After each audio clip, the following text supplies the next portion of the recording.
Hello, everyone, and welcome to this new edition of Euroquestions, the bi-monthly webinar of the Jacques Delors Institute. Today, we have the pleasure to welcome Elvire Fabry, senior researcher in geopolitics of trade at the Jacques Delors Institute and co-author of the recent publication, Shields Up: How China, Europe, Japan, and the United States Shape the World Through Economic Security, available on the Jacques Delors Institute website. An analysis of the economic security strategy of the EU, China, Japan, and the US allows to better understand the European Union evolving approach, highlighting motivation, historical developments, institutional structure, and policy intervention. This shows that the economic security strategy is a step in the right direction, but it's not enough. The lack of governance structure and shake risk assessments is an institutional flaw that hinders the development of long-term thinking that can more widely be found in Beijing and DC. So how to establish a more dynamic, responsive, and inclusive infrastructure involving both member states and the business sector? Should it become a priority for the next European Commission of the 2024-2029 term?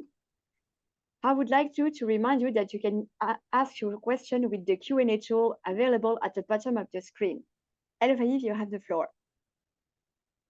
Thank you very much, Lara, and good afternoon to everybody.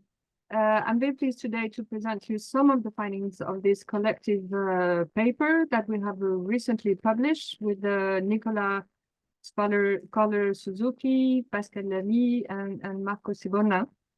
And why did we launch this research? First of all, because we see that at a moment when we have geopolitical tensions on the rise, all the big players in the world are equipping themselves with an economic security strategy. So first of all, there's a concern about trying to see if we can have a definition of economic security. And what we see is that while national security is influenced by shifts in economic capabilities, economic statecraft is also impacted by a unique mix of interest groups, commercial strategies, foreign policy that are leading to decide to strategically integrate or remove from international relations to protect some specific interests. So in fact, at this point, there's no definition of economic security per se, and it's rather a perspective based on the specific interests of a country. When the EU aimed to prepare and to launch its economic security strategy, when it was announced by the President of the European Commission, Ursula von der Leyen, in last March, it precisely wanted to develop its own doctrine based on its own interests, not to be forced to be aligned on others' economic security strategy. And precisely at a moment when the Dutch company ASML has been pressured by Washington to adopt some similar measures that the ones that were adopted in Washington, the focus was to be able to identify the high risk for its open strategic autonomy. But while needing to develop its own European doctrine of economic security, there's also a need to anticipate what will be the impact of other big players' economic security strategies and economic security measures on the reciprocal impacts. We need to anticipate what can be the risk of escalation of tit-for-tat regulation measures, and the risk of balkanization of supply chains. But there's a specific objective on the European side, which is also to see how, depending on the interactions and reciprocal impacts of those different strategies, how we can also foster global resilience agenda that could contribute to stabilize this more turbulent international framework. Having said that, the EU appears to be as a latecomer to economic security. It is something very new for an open market to to assess what kind of risk it needs to be to address. And we see when we look at the three pillars that are on which this strategy is based, which are very well known, the promote pillar, the partner pillar, and the protect pillar, we see that it remains, and we could call it a sort of open economic security strategy, and that the EU in itself had a strong impact on the way the international discussion around economic security are now framed, with the adoption of the concept of de-risking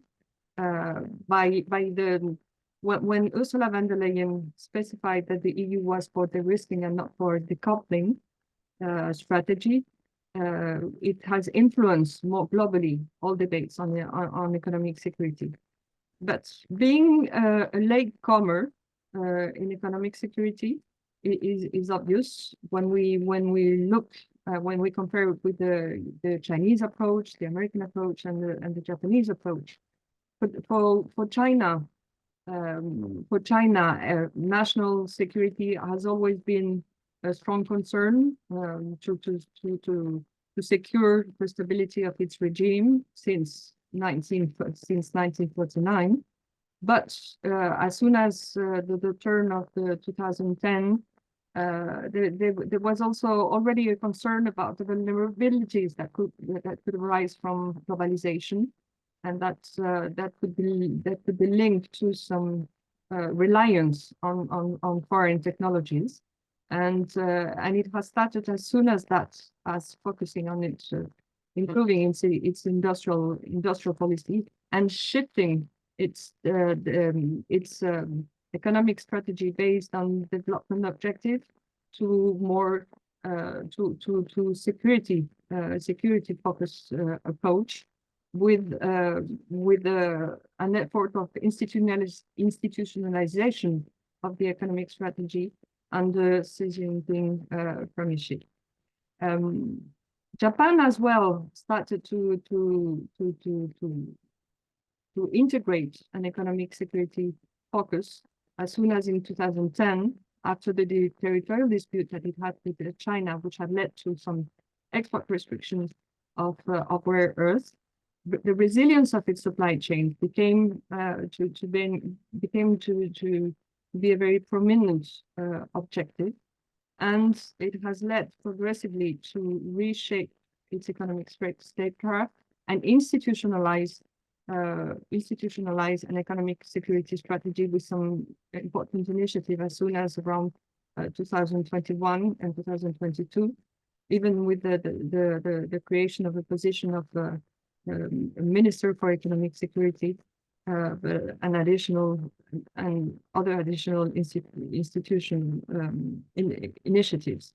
For the US, it came quite late. We have in mind the sentence of Donald Trump in 2017, when he declared that economic security is national security, and it led the United States to reuse and to revive the instruments that were of the Cold War, that were in a way not dormant, but they have been reinforced since then, and that's also the moment when the EU started to link security to the economy.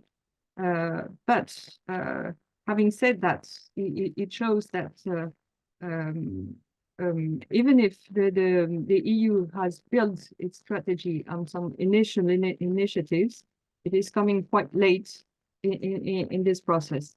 So if we look at some differentiations or similarities that we can establish between the different strategies, I will focus first on one initial element, which is the difference between a country-focused strategy or country-agnostic strategy. The US approach is well known. It's a very anti-China focused strategy. the objective is really a long-term objective to keep its technological leadership, to preserve its technological leadership, and the different. I mean, despite some adjustment in the rhetoric about avoiding a decoupling, I mean that decoupling is not on the agenda, and that the US is also for the risking strategy. We already can well assess that well, the different measures that are implemented are already materializing technological decoupling, which is only amplified by recent measures. On the China side, the focus is not so much an anti-US strategy. It's rather focused at more broadly at reducing reliance on foreign components. So it's a much worldwide strategy, really focused on self-reliance. And while the EU could be more have, I mean, a similar approach to the Japanese one, which is based on first of all on the willingness to increase the reliance of supply chains. Both blocks, to call them like that, both blocks remain really engaged into supporting the respect of WTO rules, and that's also a very strong purpose to keep a country agnostic approach. But both countries also face the need to calibrate their economic strategy to be able to encapsulate or to address the Chinese issue, and that's where we could wonder how the EU is really managing in between its country agnostic approach and the need to clarify its position on China, notably at the moment when the EU is exposed to the increasing pressure from Beijing to keep its access to the European market, to be able to sell its all the overcapacities that it has in the green technologies, and that cannot be absorbed by the domestic market, and that would lead to the Europeans really to clarify much more quickly the position on, I mean, the strategy regarding China. A second element of differentiation is the capacity that we have to delimitate, I mean, to make a differentiation between competitiveness and economic security. The Europeans intend to focus their strategy on a very clear risk-based approach based on an assessment of risk, which raises the question of what sectors do we have to focus on, what kind of risk, and what are the necessary data to assess those risks, which raises a huge challenge of the capacity to bring all the member states to converge on a mutual assessment of those risks, and I will come back on that again in a minute. And we see that for the moment, the European Commission has been much more comfortable with the reinforcement of its protect pillar, because it had already developed some new tools for the so-called trade autonomous defense tools, and that the objective is really to be able to scale up those instruments. Yet there's an open questions about how we're going to use those elements in addition to reinforcing them, but how we're going to use them. They were conceived to be to allow for to increase the level playing field in the single market, and but we see that we need to assess if they only focus on level playing field, which relates to competitiveness, or how they're going to be used also for protection, and not to be against.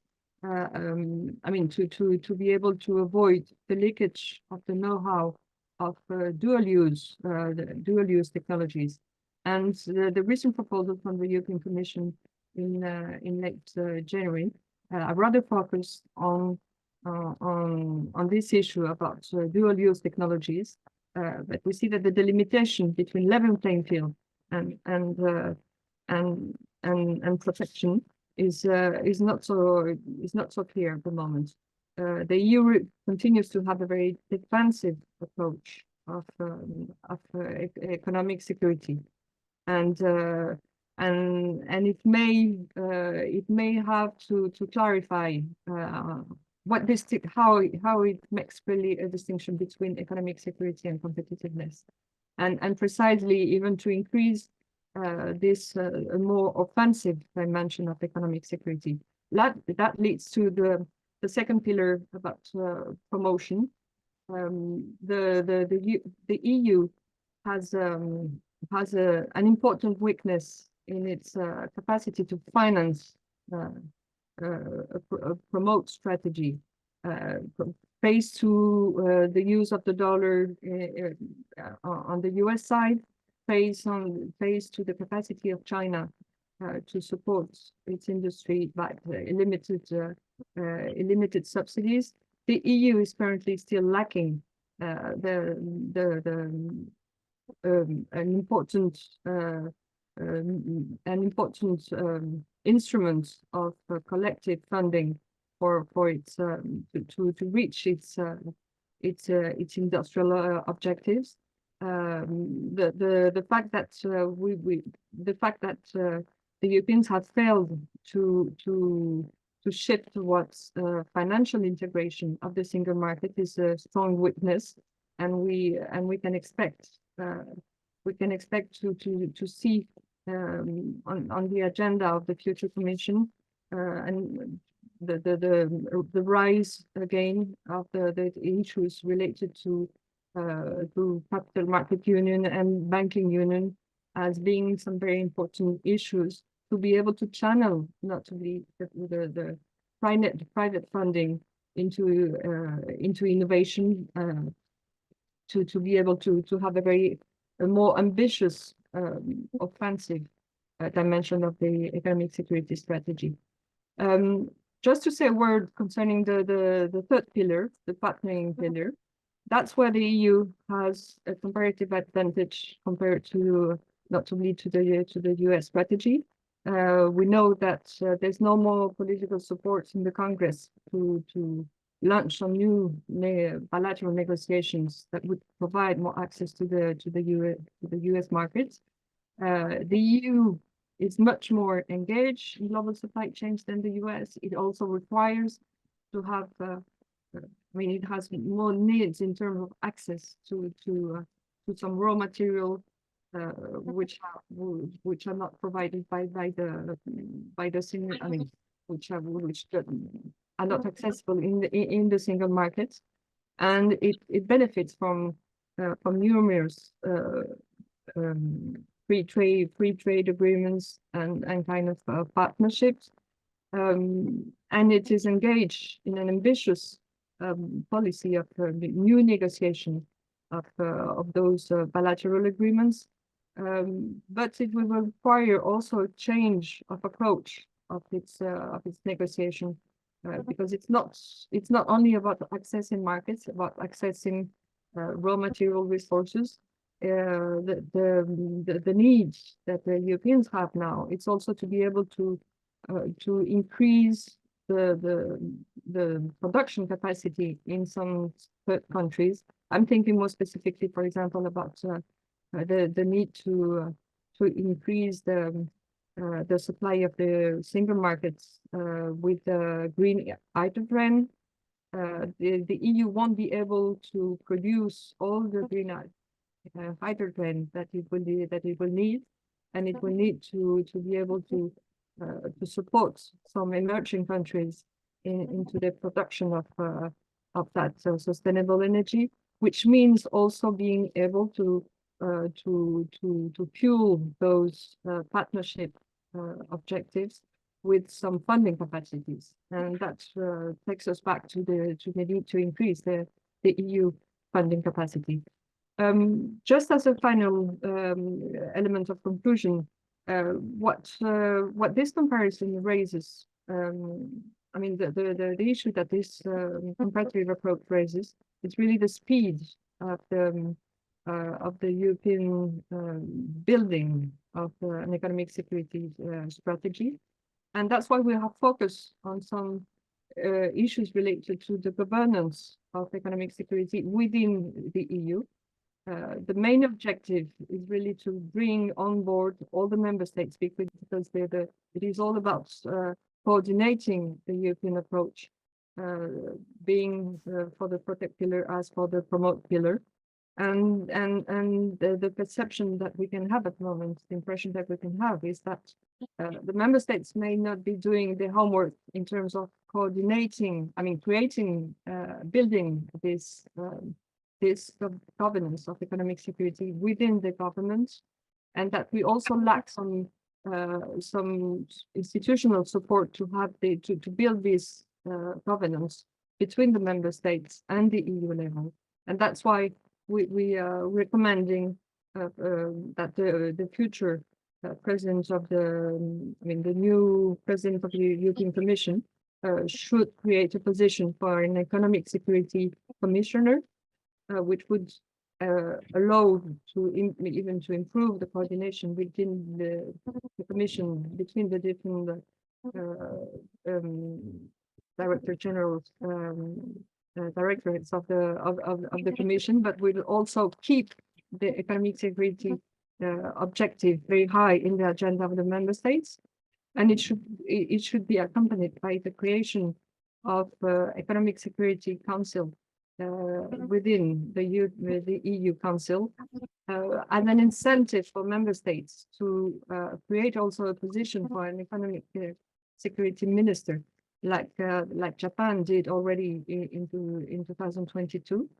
And we lack also a forum of discussion between the European Commission and the member states, but also with that would be open to business, that would provide a space for discussion with the involving very in a permanent manner the business, precisely for this assessment of the risks. And I've been already much too long, but it's also an issue that should be raised at the next ministerial conference of WTO and also within the G20. Well, thank you, Elvire, for your presentation. We received a few questions. Maybe want to start, does the economic security in each country hidden Jacques Delors' European project and his desire to build a cohesion through economic partnership? This cohesion precisely is at the center of the calibration of the economic security. When we address the question of the way that, I mean, how we can finance an increased promotion strategy, which should not be focused on innovation, we see that the relaxation, the flexibilization of state aid has been, is raising some concern about the imbalances that it could create between the member states, and the new initiatives that could be taken to have a mutual, to have a common instrument to finance this strategy would also require precisely to support, to be accompanied by a new, to reinforce the cohesion strategy, because we really need to have to avoid to have some some new inequalities between, I mean, increasing the discrepancies between some big players within the single market, and notably, of course, we think about Germany, France, Netherlands, some country which could have some deeper pockets, and some smaller countries which need to be really involved in this strategy of in the framework of this European industrial strategy. Thank you, Elvire. Maybe a second question. We are currently witnessing a rise of the support of the far-right party across Europe and the populist policy they endorse. Is the rise of economic security increasingly linked to the rise of populism in Europe, according to you? No, I think it's much more. I mean, it is really linked to the deep transformation of the international framework, and to the strong imbalances and risks that are arising precisely from the policies that are adopted, first of all, by China, the partnership that remains very strong between China and Russia, and we can say that the populist movement. On the other side, the populist movements are expressing a demand for more protection, but we have to make a very clear distinction between protection and protectionism, and that's precisely what is at the core of the reflection on the European economic security strategy, is to be able to keep an open market, because we need, most of all, we need to keep the capacity of diversification of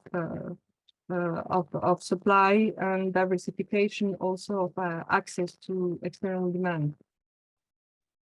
Thank you, Elvire. Maybe another question. So in your research, you're mentioning an analysis on China, Japan, and the US, but not on the UK. Although they left the European Union, does the UK have a role to play on both the European and global economy security? Obviously, there's a need to have a continuous discussion with the UK, and that is precisely a ground on which I think the bilateral dialogue between Brussels and London should be reinforced. First of all, because in our efforts to support Ukraine, we have a very meaningful ground for cooperation on the defense side, and on the development of an European defense industry. And that's another dimension of the security strategy of the EU, but obviously the defense industry will be also very central in the promote pillar. And another question, you just mentioned Ukraine. So do you think that the economic security strategy is compatible with the enlargement process at the same time of the European Union? It is. I mean, what it means is that precisely the way we prepare these enlargements, the way we envisage to finance the enlargement will be central in the way that we calibrate also this economic security strategy, and once again, it requires a much more ambitious thinking about common financing capacity. Thank you. And maybe one last question, more related to the news. So France is currently discussing at the Senate the ratification of the CETA agreement. So how could the EU become more engaging on free trade agreement in this context, and on the other hand, gaining the support of the public opinion on these free trade agreements? Well, I think that the debate that we had those past days in France on the CETA is really illustrating the disconnection that we have between the assessment of those past agreements implemented or just ratified or just signed and not ratified, and the new security dimension, and that it's very important today precisely to have a much more updated assessment of the role of these partners and partnership in the view of those economic security issues, and we would need to have a much more deep and developed public discussion on those issues to be able to gain also some political support, because we have notably political, I mean, the national parties are not really engaged on those issues, and in the national assemblies they have very few opportunities also to discuss those issues, and that would require a much more serious discussion in the framework of the national medias, and being able to sensibilize the citizens to those security issues. Thank you, Elvire, for your presentation analysis, and thank you to all the participants of today's Euroquestion. We will soon send you the replay over to you this afternoon. I remind you that Elvire's publication is available on the Jacques Delors Institute website in both French and English. Our next session will be held next Wednesday, 27 March, and we will confirm to you the topic and the expert as soon as possible. So thank you again for your participation. Thank you again, Elvire, and bon après-midi. Merci. Bye.